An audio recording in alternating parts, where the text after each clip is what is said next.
Le manoir du quartier est fier de vous présenter cette capsule d'hier à aujourd'hui. Le manoir du quartier, votre chez vous, votre manoir. Voici d'hier à aujourd'hui, une capsule de Normand de Lessard. Normand nous présente des personnes ou des événements qui sont venus marquer notre passé en Beauce. Sur ce, bon visionnement.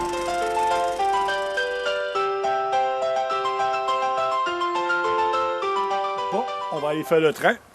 Allô tout le monde, ici Normand de Lessard et bienvenue à une autre capsule d'hier à aujourd'hui. Pour les agriculteurs, aujourd'hui, faire le train est une tâche plus facile qu'autrefois. À l'époque, j'ai réussi à mettre la main sur un vieux film de 1948 qui nous montre comment se faisait le lait. Comment est-ce qu'on faisait pour traire les vaches à l'époque. C'était quoi la machinerie? Je remercie la Librairie du Canada pour ses archives inestimables. On regarde ce que ça donne. Bon visionnement!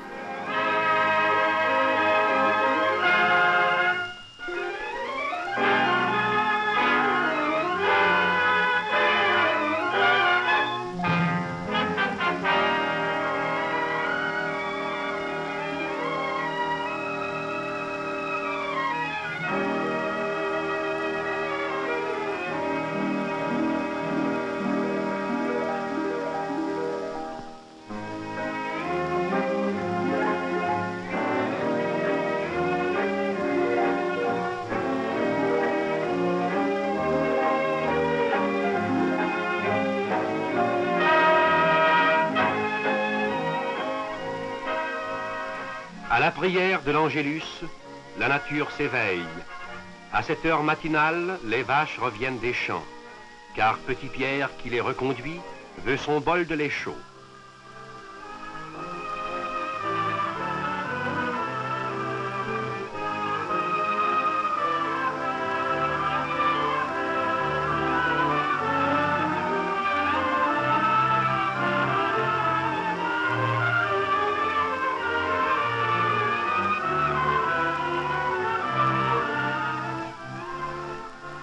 Le lait, c'est la première boisson, l'aliment naturel des petits des mammifères.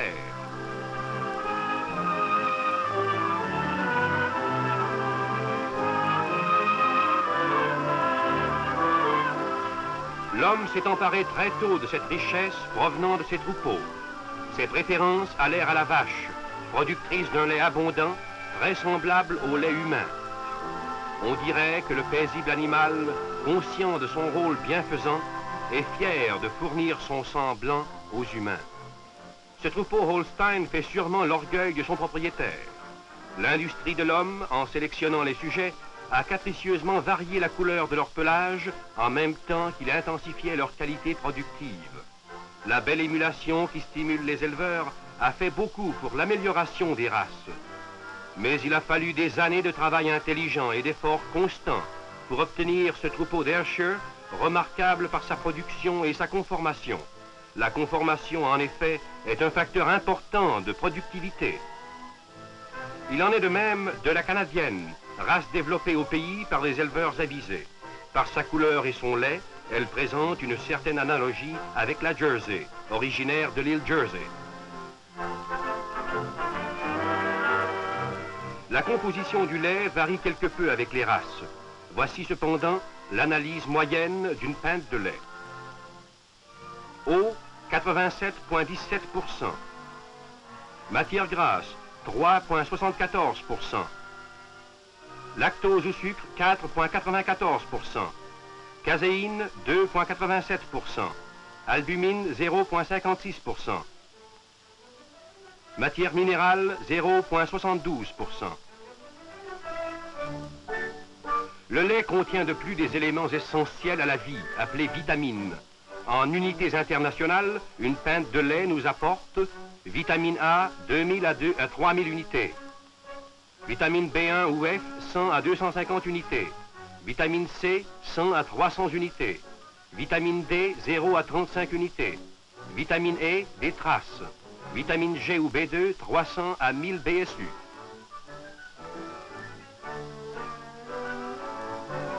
Le fermier, soucieux de fournir en quantité un lait de haute valeur alimentaire, apportera un soin tout particulier dans le choix du taureau.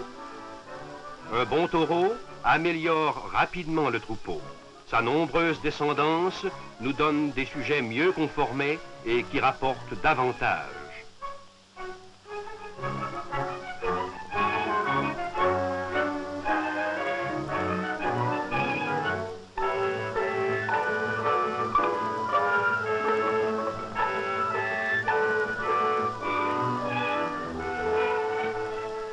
Ô triste destinée! De l'incompétence, voilà la rançon.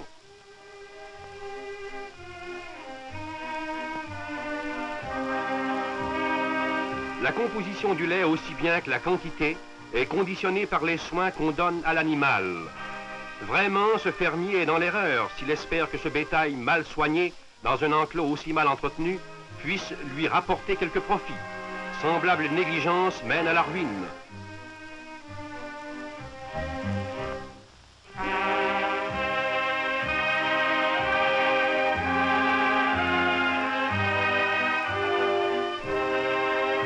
Guerre aux portes étroites, où les bêtes se causent des blessures et des contusions qui diminuent leur rendement.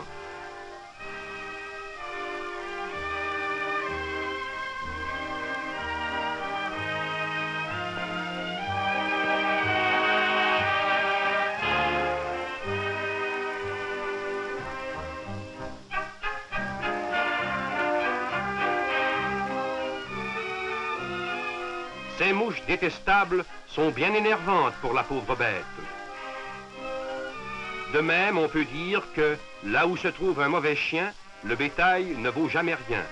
N'oublions pas que les vaches ont besoin de tranquillité.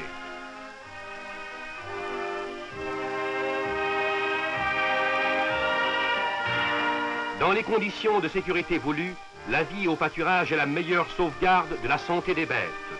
La nature fournit tous les éléments nécessaires à leur organisme. Ayons soin aussi de ménager aux troupeaux un abri contre les ardeurs du soleil. Quelques arbres assurent un ombrage suffisant.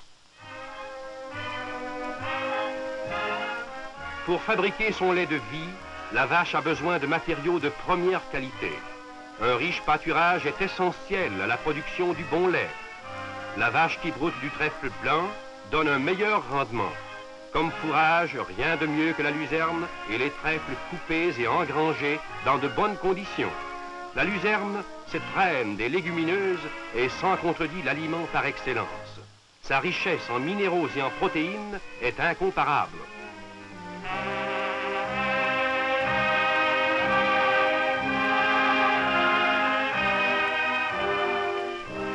La fenaison assure au bétail les fourrages nécessaires durant la période de stabulation.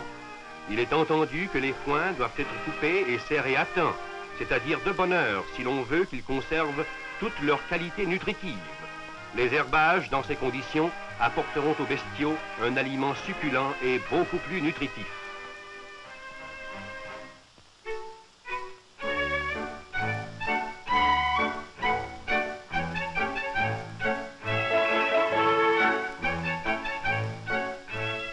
Le cultivateur a besoin d'abondantes moissons pour augmenter le rendement des laitières. Le battage rend les grains utilisables pour la fabrication des moulées laitières.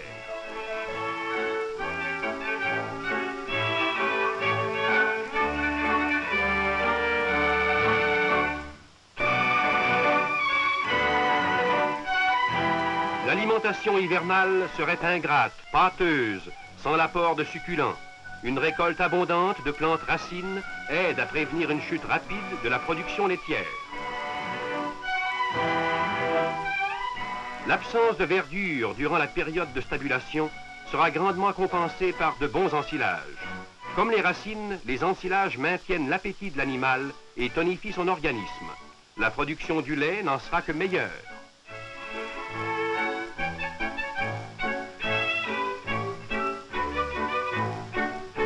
La vache, comme l'homme, a besoin de condiments. Le sel provoque la soif et stimule le système digestif. Il est aussi de nécessité élémentaire de pourvoir les bêtes d'une eau abondante et limpide. Les marais stagnants, les cours d'eau paresseux répugnent à l'animal. Il s'y abreuve forcément faute de mieux, mais de ces mares d'eau infectes se dégagent parfois des odeurs nauséabondes et les microbes qu'elles recèlent peuvent contaminer le lait.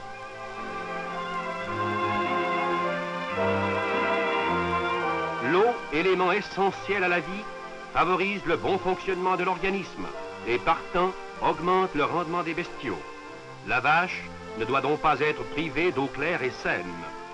Pour fournir de l'eau potable aux bêtes, on installe tantôt une turbine aérienne, tantôt une pompe mécanique.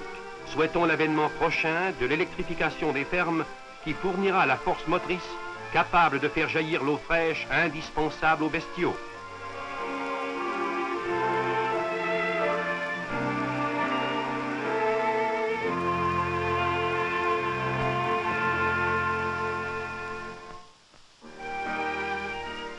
À défaut de mécanisation, les enfants remplissent les abreuvoirs en allant chercher les vaches. C'est l'heure de la traite. Les uns la font mal, les autres la font bien. Il est préférable de traire à l'intérieur. Le fermier averti préparera l'étable avant l'arrivée des bestiaux.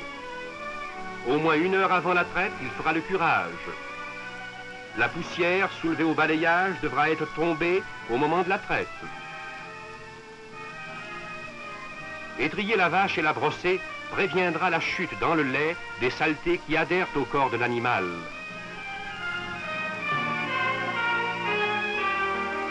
Pourchassons les insectes. La traite se fera d'une façon plus paisible et l'animal, de retour au champ, sera moins ennuyé. Évidemment, un bon lait doit être exempt de toute matière étrangère. Pour en arriver là, le pied et les flancs doivent être lavés et assurés avant la traite. La toilette du treilleur n'importe pas moins que celle de la vache. Il est impardonnable de ne pas se laver les mains avant chaque traite. Il y a des gens qui trouvent ces pratiques sanitaires exagérées. Sachons que la propreté est indispensable et obligatoire. La qualité du lait en dépend.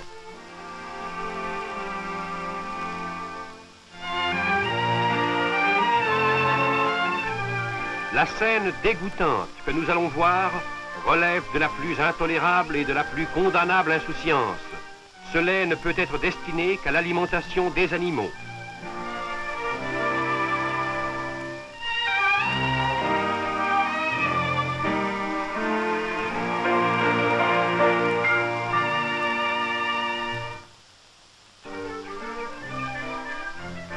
Quel spectacle repoussant! Quelques seaux comme celui-ci suffisent pour gâter le lait de tout un arrondissement. Le cultivateur oserait-il offrir son produit chez un client avec de telles mains? Dieu merci, les bons cultivateurs sont plus propres et ils apportent à la manutention du lait tous les soins délicats que commandent les règles les plus élémentaires de l'hygiène.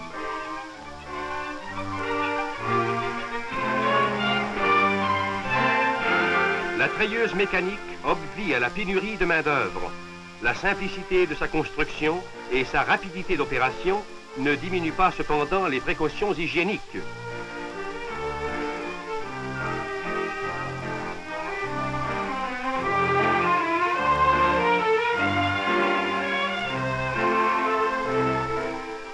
Le contrôle laitier est un guide nécessaire dans la sélection des bêtes, tout comme la comptabilité dans la conduite rationnelle de toute la ferme. En compilant ses pesées en fin d'année, le fermier connaît ses meilleures productrices.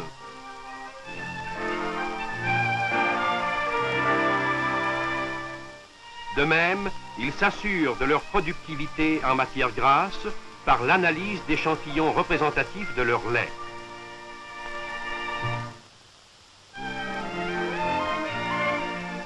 Ne filtrons pas le lait dans des linges quelconques. Employons le couloir sanitaire.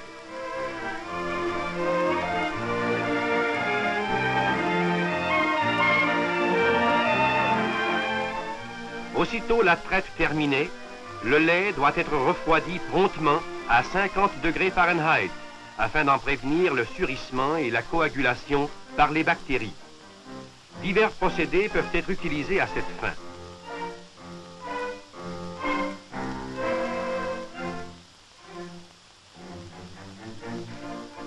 Cet appareil est un refroidisseur de surface. Bien qu'il agisse rapidement et occasionne une économie de glace, les soins particuliers et compliqués qu'il requiert font qu'on le trouve rarement sur nos fermes.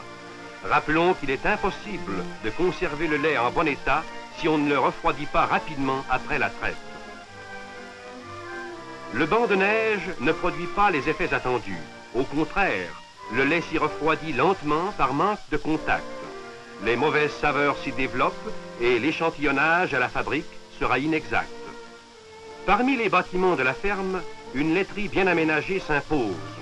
Pour sortir le lait immédiatement de l'étable et l'éloigner des mauvaises odeurs, pour le refroidir rapidement, pour entretenir commodément et proprement les ustensiles, il faut un local approprié.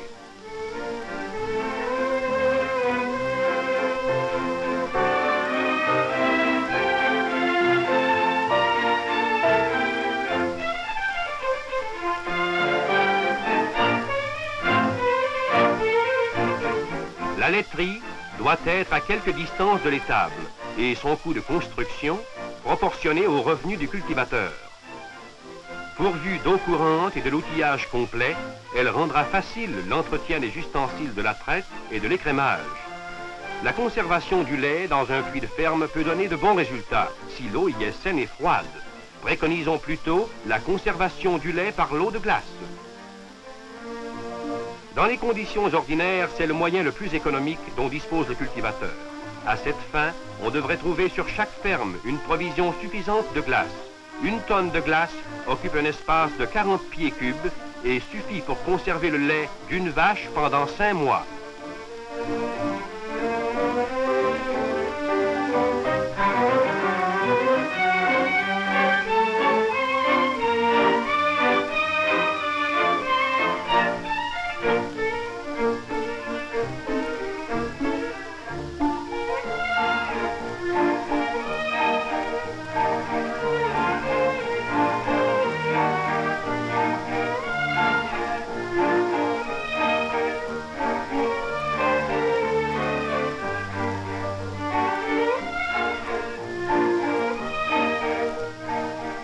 On compte environ 4 livres de glace par gallon de lait.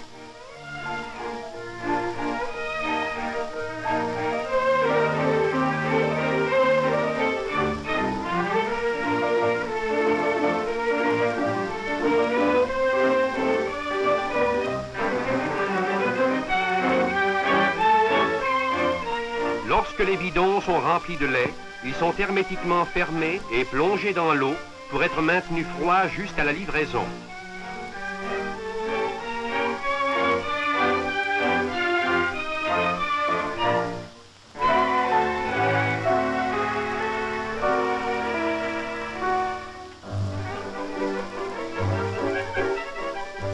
Le laitier qui vend son lait à l'état nature utilise de préférence des appareils de réfrigération mécanique. Ce système, quoique plus coûteux, est fort pratique et efficace.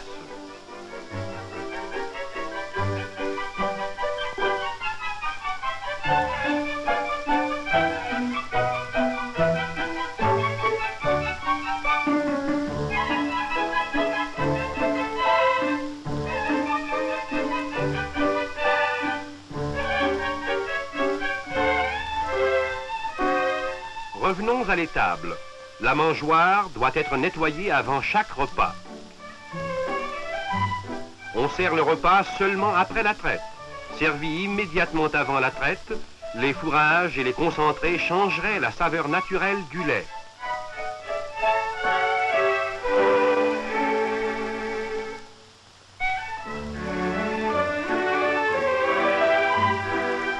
Les bidons à grande ouverture sont d'un entretien beaucoup plus facile.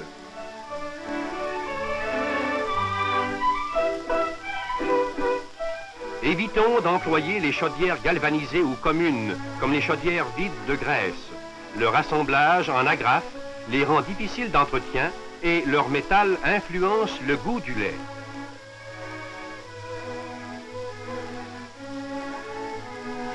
Le seau recommandable est celui qui ne présente aucune soudure.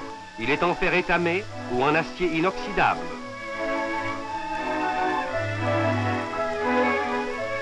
La treilleuse mécanique mal entretenue contamine inévitablement le lait. La chaudière doit être brossée dans de l'eau additionnée de poudre à laver rincé puis stérilisé. Toutes les parties de l'appareil sont démontées une fois par semaine pour subir un nettoyage complet. Le rinçage des tubes en caoutchouc terminé, on les suspend au râtelier. À boucher sous la cruche, les tubes se remplissent d'une solution de lessive qui achève le nettoyage.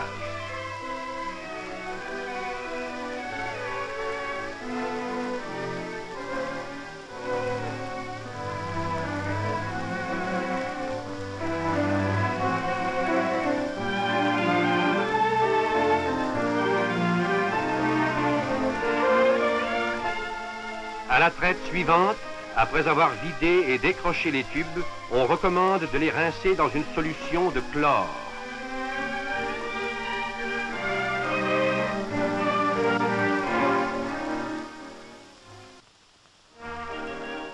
Les ustensiles sont, après les vaches et leurs trayeurs, une autre source importante de contamination du lait. L'usage de ces chaudières est intolérable. On voit que notre brave homme travaille avec insouciance. Ce qui compte pour lui, c'est d'en finir au plus tôt.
Évitons l'usage du linge et du savon.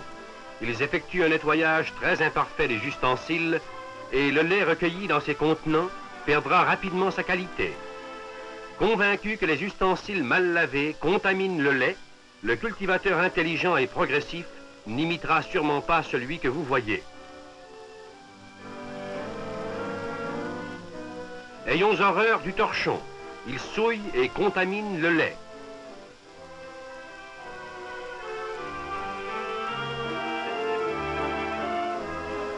Un bon nettoyage des ustensiles suppose les 4 opérations suivantes: le rinçage, le lavage, la stérilisation et le séchage.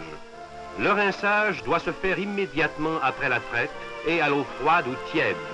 L'eau chaude, en effet, précipite le lait sur la paroi et produit ce qu'on appelle la pierre de lait. Cette pierre de lait adhère aux surfaces lisses, reste dans les fissures et diminue l'efficacité du nettoyage et de la stérilisation.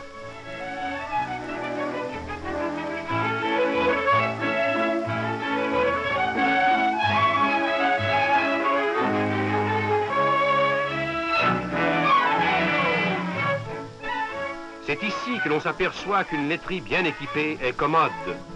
La poudre à laver, diluée dans l'eau chaude, assurera la disparition complète de toute trace de lait. De préférence au traditionnel torchon, employons la brosse. Brossons énergiquement les ustensiles dans de l'eau chaude contenant du soda à laver et le lavage sera parfait.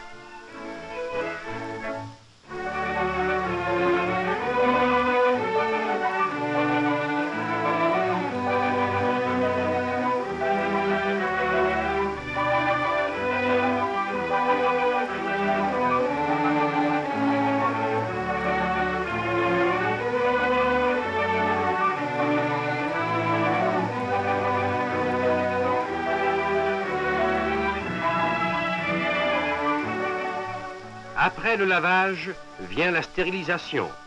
Sur la ferme, la stérilisation peut se faire à l'eau bouillante ou à la solution de chlore.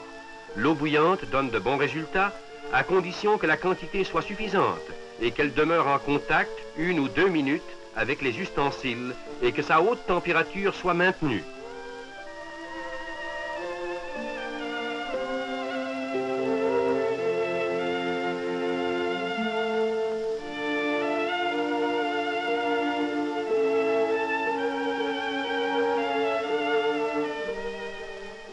méthode simple, rapide et peu coûteuse de stériliser les chaudières et les bidons consiste à les immerger 1 à 2 minutes dans une solution de chlore.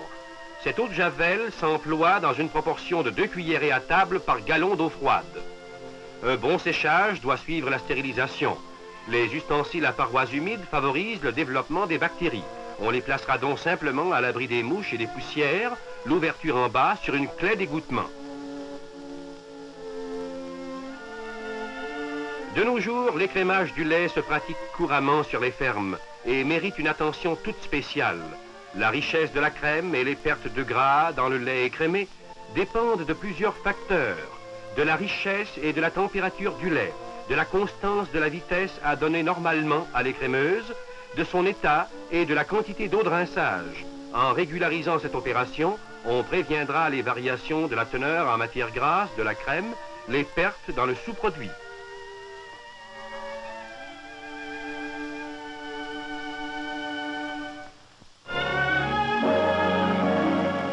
L'état des coussinets et des plats, ainsi que le niveau du bol, sont aussi à surveiller.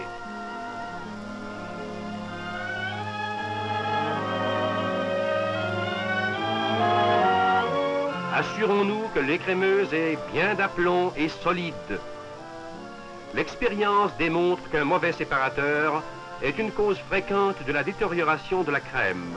Les parties venues en contact avec le lait doivent être démontées et lavées pièce par pièce après chaque écrémage. Sinon, les résidus gâteront la crème à l'écrémage suivant. Comme pour tous les autres ustensiles de laiterie, chaque partie doit être brossée dans de l'eau chaude contenant de la poudre à laver et stérilisée soit dans l'eau bouillante, soit dans une solution chlorée.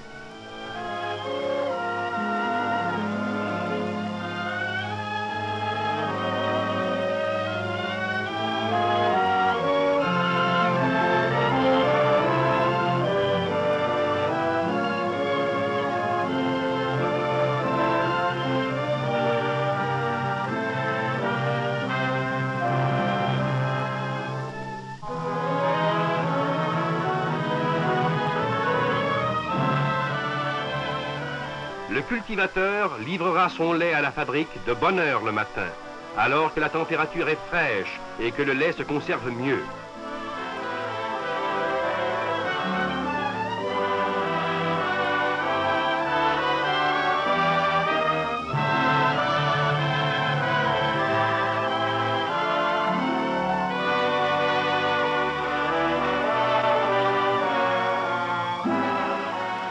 À la fabrique, on pèse, puis on échantillonne le lait, de manière à répartir avec justice entre les producteurs l'argent qui reviendra d'un bon beurre et d'un bon fromage fait de bon lait.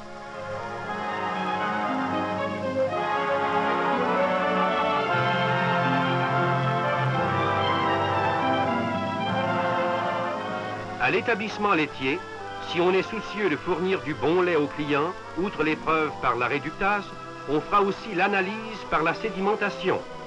Un faible comptage bactérien et l'absence de corps étrangers établissent une preuve de propreté.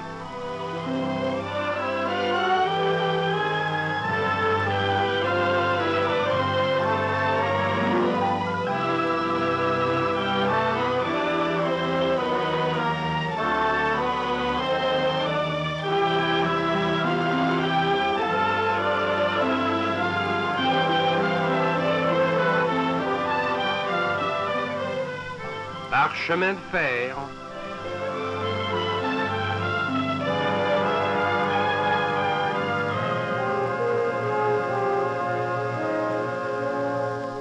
par camion, des milliers de gallons de lait sont dirigés quotidiennement vers nos grands centres urbains. Tous les citadins auront leur verre de lait.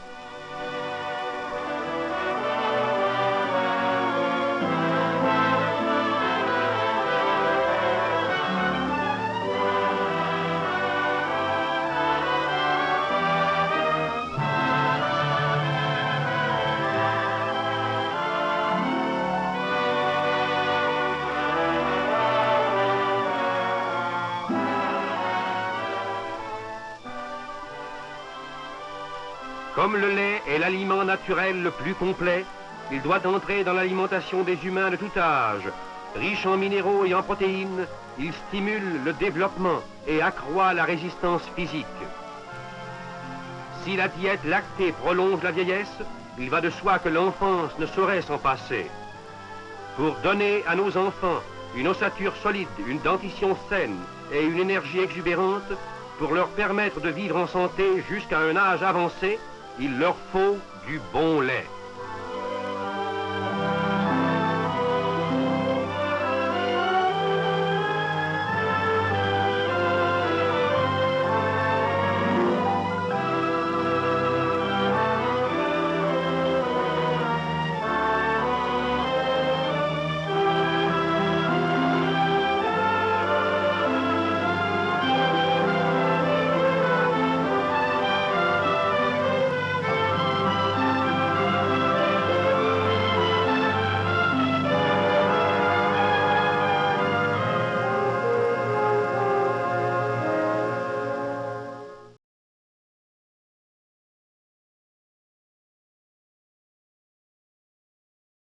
Cette capsule d'hier à aujourd'hui est une gracieuseté du Manoir du Quartier. Le Manoir du Quartier, votre chez vous, votre manoir.